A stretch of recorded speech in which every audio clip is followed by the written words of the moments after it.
When you think of arcades in Paper Mario, your mind probably jumps to the Pianta Parlor in Thousand Year Door. I mean, it's right out in the open on the west side, and it's even where the Don retires after stepping down from the Pianta Mafia. Oh, no, not that guy, Don Pianta. The other one's pretty alright though. Yeah, despite being owned by a literal crime family, this arcade is by far the most legitimate business between the three arcades in the first three Paper Marios. The arcade in Paper Mario 64 is way more obscure, requiring you to hit this tree and unlock a secret pipe to the underground Toad Town Playroom. You're not able to play either of the games here until you do some favors for Koopa Koot and earn the silver card and gold card. These unlock a couple simple minigames that are very effective for grinding money. Super Paper Mario has an arcade too, and while you could argue that it's not quite as hidden as Paper Mario 64's, I feel like a lot less people talk about this one or have even played this one. This is entirely anecdotal, so please, I'd love to hear your guys' experience with all these arcades in the comments. This one is known as the Flipside Arcade, and it's found by flipping into 3D in this bar in the basement of Flipside. The golden pipe right here takes you into the arcade where this swanky music starts. It reminds me a lot of Luigi's Casino theme. It's very good. This place is run by a computer called Interchet, who acts as the place that you buy and spend Flipside tokens. Each Flipside token costs 3 regular coins to buy, and you're able to spend 10 tokens to play one of 4 mini games. The prizes you can buy range from a couple standard items that aren't hard to get at other shops to being literally the only way to max out your stats. Yes, for 2,500 Flipside tokens, you can buy an HP plus to permanently increase your max HP by 5, or a power plus to permanently increase your attack by 1. These items basically function as extra level ups, so that makes it 7,500 coins to get additional levels. You can max yourself all the way out to 999 HP and 99 attack. Since your actual level cap's at 99, you would need to spend 1,485,000 coins in order to reach these maximum stats. This shop also provides the series' first renewable source of Whack-A-Bumps, with each costing 300 Flipside tokens. The lore implications of this are horrifying. As for those mini-games I mentioned, 3 are unlocked by default: Forget-Me-Not, Mansion Patrol, and Tilt Island. The 4th, Hammer Whacker, can be unlocked with the gold card found in 3D in the Flopside bar where you would expect to find a Flopside Arcade. There is no Flopside Arcade. Overall, I like this selection of minigames a lot more than either of the previous 2 games. They feel much more like actual arcade games that you could play in a real cabinet rather than just random minigames. They each utilize Wii Remote motion and/or pointer controls, and a couple of them are even the only place in the game where the B button is used at all. I'll show you each of these minigames as well as myself attempting high scores of each, but first, let's introduce the villain of this story. Meet Mort, a character that creates a plot hole with dialogue that is found in the main story. When you first arrive in Flopside, Noel Rem claims that he and Merlin are the only ones that know about the flip-floppery of the 2 towns being mirrored. However, Mort literally moved from Flopside to Flipside in order to play the arcade all day, every day. When you first speak to him, he's a hopeless gaming addict, wasting all of his money trying to achieve high scores, but absolutely sucking at every game in the process. He's the complete opposite of Hort, the reigning arcade champion. Mort opens up to you a bit about going into debt and even taking out loans to continue to buy Flipside tokens to play these games. However, as the story goes on, Mort starts to climb the rankings in the arcade, and by the end of the game, he's finally ascended to God Gamer status and gotten the high scores in every single arcade game. Attaboy, Mort! Talking to him at this point reveals that he's finally ready to return home and visit his girlfriend after all these years? He's been fiending away in this arcade for multiple years? Super Paper Mario's story takes place over several days at most, so that means essentially he was absolute trash for years until finally meeting us and getting good. Mario just has that effect on people, I suppose. So now let's take a look at all 4 of these surprisingly good arcade games, and at the same time, I'm also going to be trying to set some high scores of my own. My goal after becoming more familiar with Mort's game was simply to beat Mort's game. I wanted to bop Mort from the top slot on the leaderboard in all 4 of these mini-games. As we go through the games, I'll show you his top scores as well as other human records that I could find online for comparison.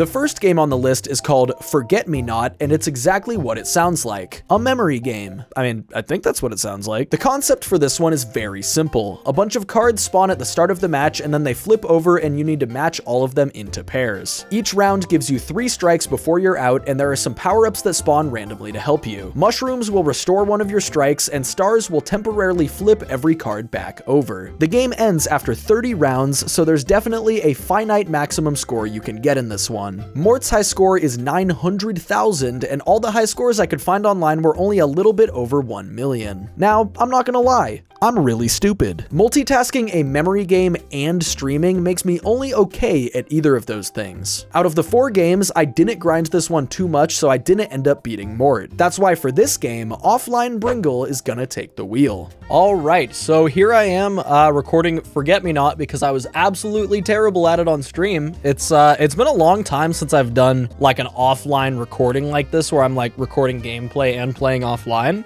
So this should be fun. So let's load into Forget Me Not. I don't have enough tokens to play. What? I probably only need 10. Surely I'm gonna like one tap this and not have to record this multiple times, I'm thinking, yeah? Here we go. All right, time to lock in.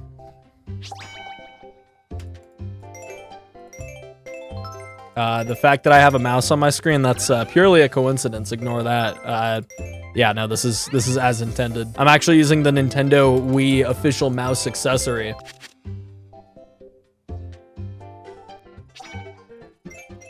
Oh yeah, a mushroom. Okay, I want to say that? No. Okay.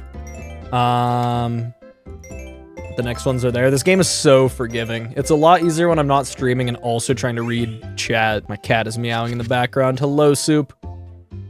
I want to say this was black. Oh my god. That's black. That's dementia. Oh, I'm already throwing. I already lost. Oh my god, I'm so bad, man. The cat distracted me. I'm gonna blame the cat. Fuck. I'm just gonna not worry about talking as much and just focus on matching.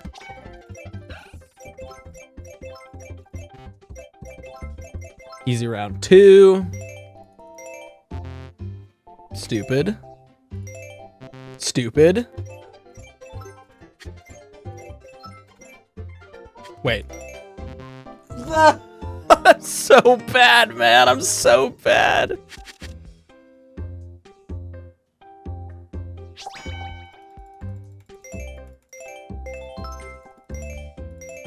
Is this one Bowser in the bottom left? Okay, it is. Bowser's top right. I'm not gonna lie, I kind of don't remember most of these. A star would be nice. Okay, hold on. Pistovius, Merlovely. Black. Okay.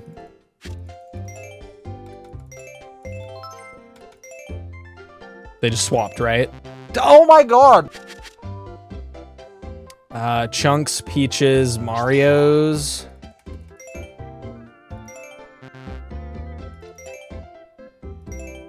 That's my Mario. That's my Peaches. Nastasia just swapped. Wait, what were these? Oh no. No! Luigi's, and gimme Chunks. Yeah! Chunking it.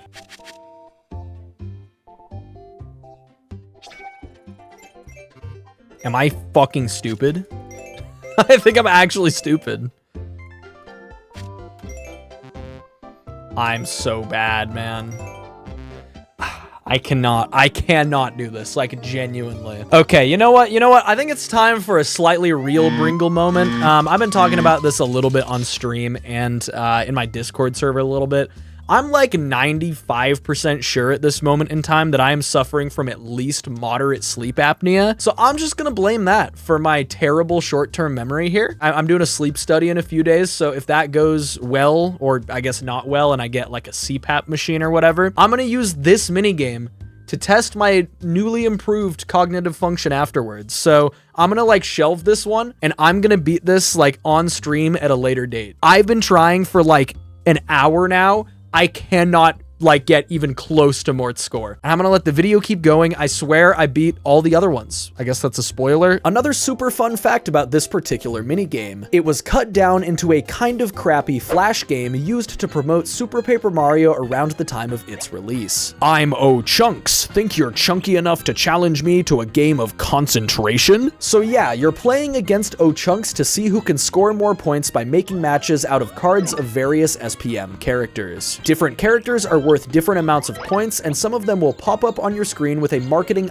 character description. The first round is a 2x4, the second round is a 3x4, and the third round is a 4x4. This game boils down to luck more than it does strategy, but it's a neat little piece of Super Paper Mario history. The game itself was added to the Internet Archive in mid-2024, and by using the Wayback Machine, we can tell that it was added to Nintendo's old arcade website sometime in August or September of 2007. This was a few months after the game's initial release, but right around the time of the European release. Forget-Me-Not is also one of 2 places in the entire game where the B button on the Wii Remote has a function. It does the exact same thing as A. It's just another button you can use to pick cards. The other minigame that uses the B button is... Next up is Mansion Patrol, a shoot-'em-up minigame where you point the Wii Remote at the screen and blast boos with a laser? A gun? Probably a gun. This one is kind of like a Wii Remote aim trainer, and it's pretty fun, but gets surprisingly overwhelming. Boos will spawn around the screen and slowly fly towards you. Once they get too close, they'll charge up and attack you, and this will take away one of your 3 lives. After a bit of time, dark boos start to spawn, which behave like the regular ones, except twice as fast. You can also get big boos that kind of function like mini-bosses, and they take several shots to defeat, but will award more points. This minigame has one key mechanic that totally changes how you have to approach it. Combos. Shooting one boo in a row gives you 400 points, shooting a second in a row gives you 480 points, and this combo repeats a few more times until you reach Excellent, which makes all boo kills worth 800 points until you miss a shot. Since this minigame also has a finite length of 10 rounds, you need to get the combos to get the highest scores possible. This spam prevention makes the game much harder, but also a lot more fun. Occasionally, a boo will spawn with a toad in the background. Shooting the toad will cause you to lose 1,000 points, but shooting the boo will award you 3,000 points as well as a power-up. Mushrooms give you an additional life, flowers give you 10 seconds of auto-fire that doesn't break your combo, and a star will stun every boo on screen temporarily. Mort once again has a cool 900,000 points in this, so let's see what I can do. I know my mouse is showing, it's because I'm using the mouse. I just have to be as good as Mort.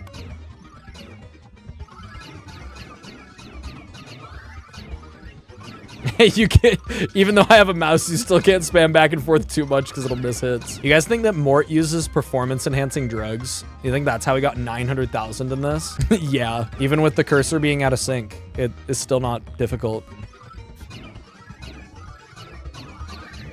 Legends speak of that mushroom power-up. It apparently exists for other people, just not for me. He's gonna be so good at CSGO by the end of this. Nah, I'll still be mediocre at it, don't worry.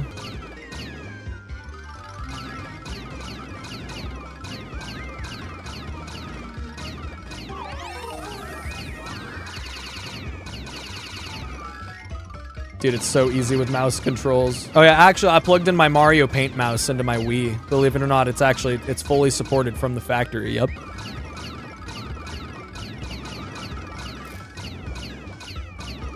Give me the flower for the atomic. Yeah!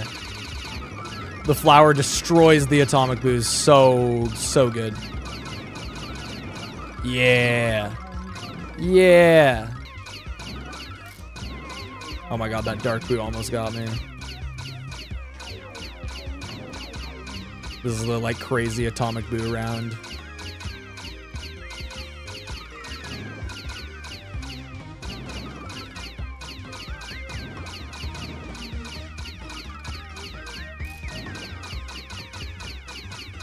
Yeah, this would be way harder to juggle on a Wii Remote.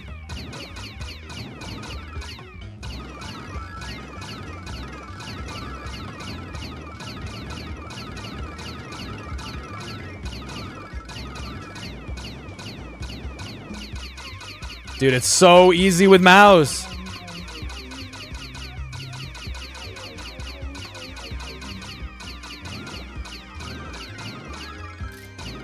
Oh, come on, my combo. I missed one.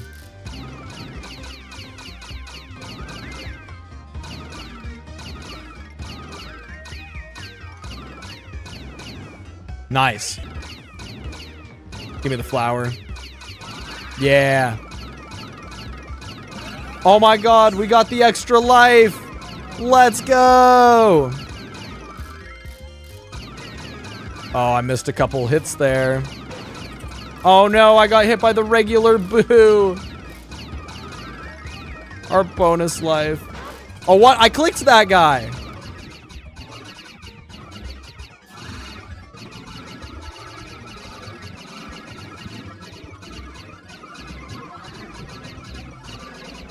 Okay, another very good flower buff. Okay, round 9.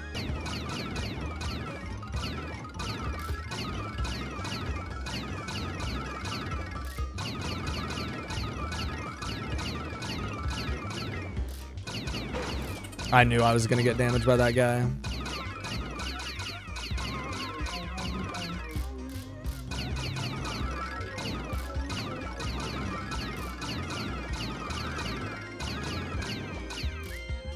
No!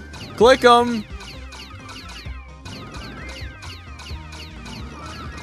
The out of sync cursor has fucked me up a couple times. I swear that's what it is.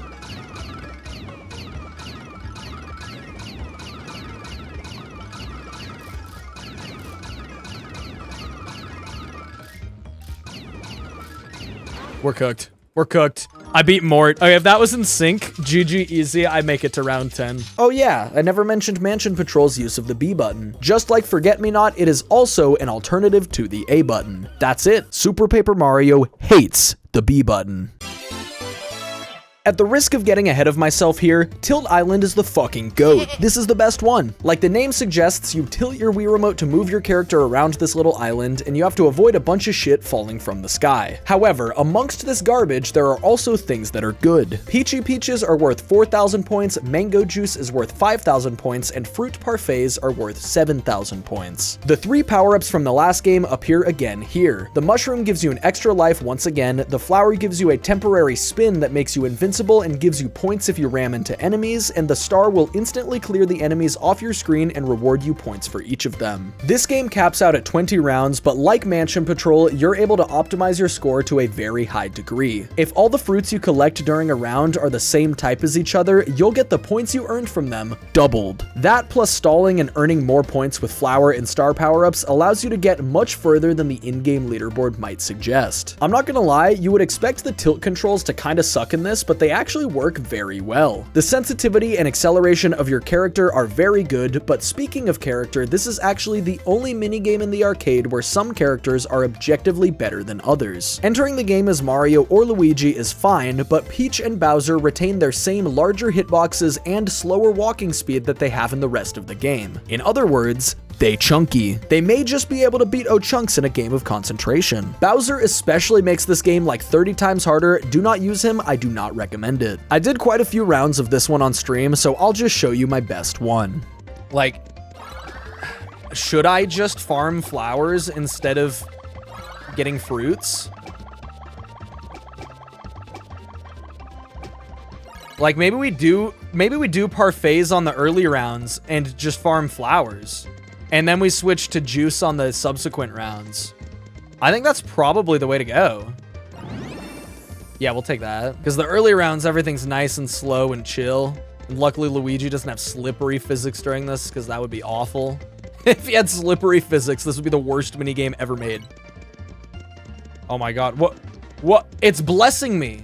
It just blessed me. There was like 7 different things right there. Okay, I'm still gonna go parfaits and farm for flowers.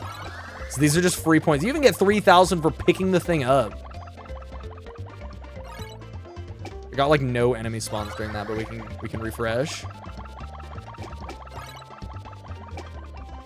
You want to hit the spiky guys, ideally. Yeah. Wait, I want the mushroom. Oh man, missing the mushroom really sucks. Extra lives are so good. That was just a difficult spot. Oh my god, the flower chain? I can't get that guy.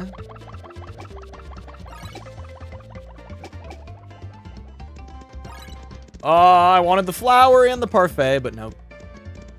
There's an evil guy. Yeah, okay, we'll just dip out here. There's a flower. The star combined with the flower is funny.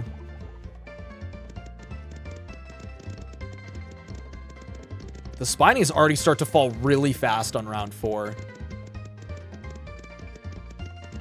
Like, I think every object has the same fall speed. Like, Spinies and Squigs and Spiny Trumps each have, like, their own fall speeds. Give me the fruit parfait, man.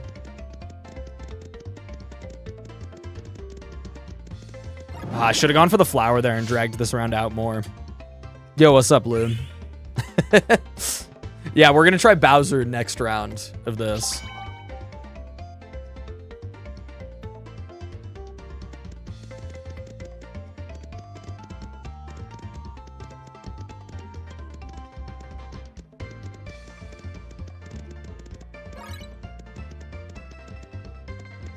Like, there's like not that much incentive to go through the rounds other than getting points for doing them. There's a flower. And also, these become worth more because enemies are falling faster, therefore you're hitting more of them. Okay. So we're at, like... Oh, no, I picked up a peach. I was trying to look at my points. Okay, so now the fruits that we pick up don't matter. Nah, it's not over. We're just missing 135k bonus. We can just hang around longer and get more flowers. Yeah, mushroom. That's huge. Back up with a bonus life.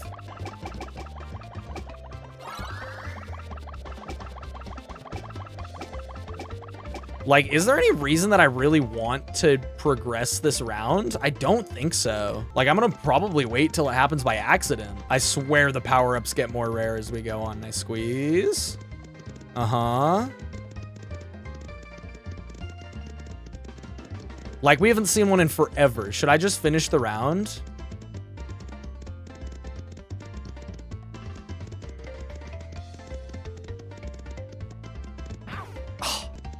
I'm just gonna finish the round. Okay, I'll keep getting parfaits for now. There's Spinny. Okay, we'll grab that while I'm spinning. Oh my goodness. Holy shit. I cannot believe that I didn't get damaged there. I didn't realize that this was gonna be like an esport. Wait a minute, this is just Subway Surfers? No, it's way better though, because it's Super Paper Mario. And as we all know, Super Paper Mario is the best video game that was ever made. Okay, we'll just finish the round out. Yeah, Mort's score was 900k, so we've beaten Mort. We're now top of the in-game leaderboard. IRL world record, according to random leaderboard, is like 3 million, though. Probably never gonna see me wearing contacts. I've thought about it before, but contacts with dry eyes suck. Are you kidding? My power-up ran out like 2 frames before I touched that guy. Is it just me, or am I like kinda cracked at this? Oh my fucking god, that was such bad spawns. Whew! You think Tilt Island recycles? Hopefully, because this is just all going into ocean. Just like me with car batteries in real life. Oh, star. Now we're not reaching that. That's okay.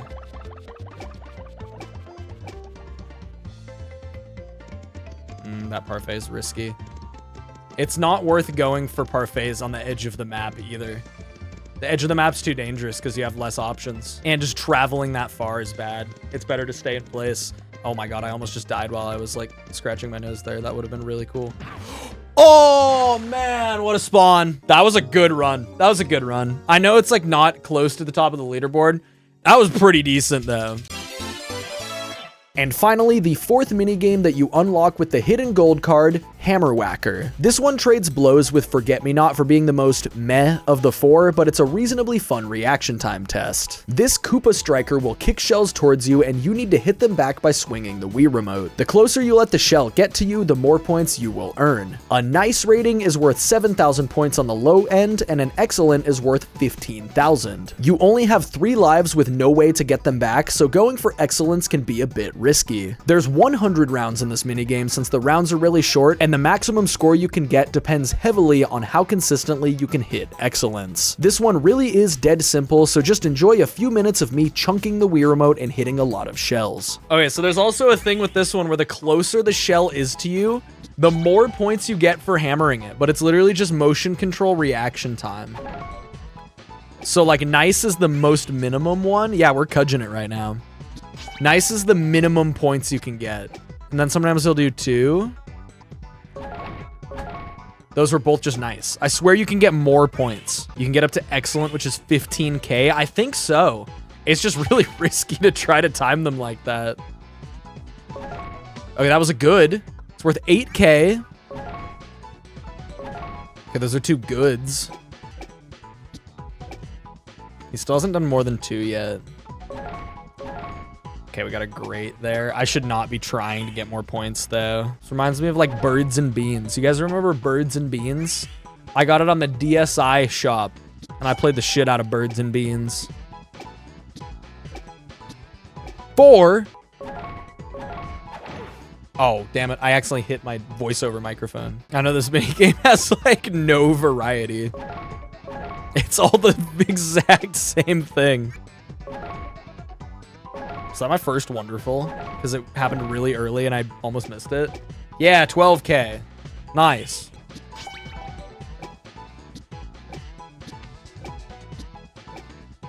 So 5.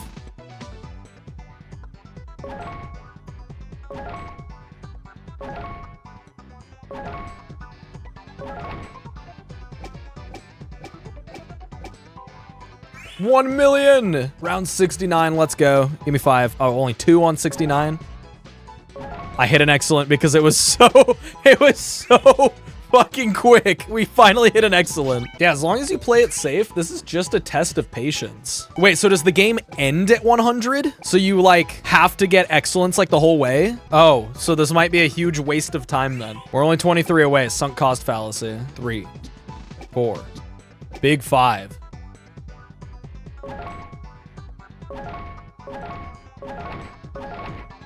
Juicy round. No nices on that one. All better than nice. Amount of shells is RNG. That's fucked up. So you want 5 as often as possible.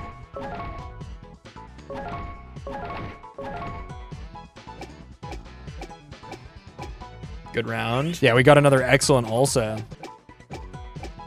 Like, look how many more points I'm getting now that I'm trying without even making mistakes yet. Okay, can we get 2 mil? I'll be pretty happy with 2 mil. Oh, yeah, with that many shells, we can.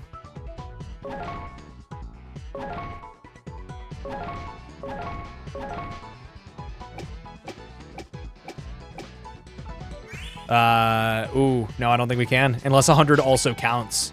And we get good shells. 2, 3, 4, 5 again. Wait, is that 6? 7? What? Was that an option this whole time? Was that an option this whole time? 7 shells, 2 million. Wait, could he have done that the whole time? 1, 2, 3, 4, 5, 6, 7, 8, 9, 10 for round 100.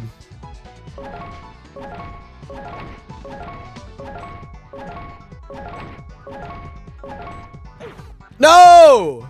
I don't get points for any of those because I fucked one up. 6, 7, 10. It's guaranteed 10.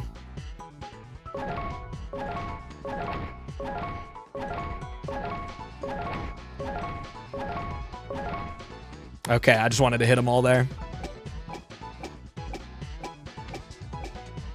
Not that far off from the record for how much I was minimizing that. Game cleared. That's the end of the video game. Overall, I really do think that Super Paper Mario has the most fun arcade out of the first 3 games. Paper Mario 64's is very basic, and Thousand Year Doors games just feel a little too sluggish and don't have that good of replayability in my opinion. Score chasing just isn't as gratifying in those ones, where I feel like SPM perfectly captures the arcade spirit of grinding simple games for high scores. I'd love to hear from you guys which minigames from SPM, or really any of the Paper Mario games, are your favorites, and if you want to try any high scores in any of these for yourself, you're welcome to share your scores in the Bringle Discord server. I haven't plugged this server in a video in a long time, but it's pretty much the gathering place for the Bringle community, so I highly recommend you check the link in the description and join. Thanks so much for watching today's video. I'll see you next time. Take care.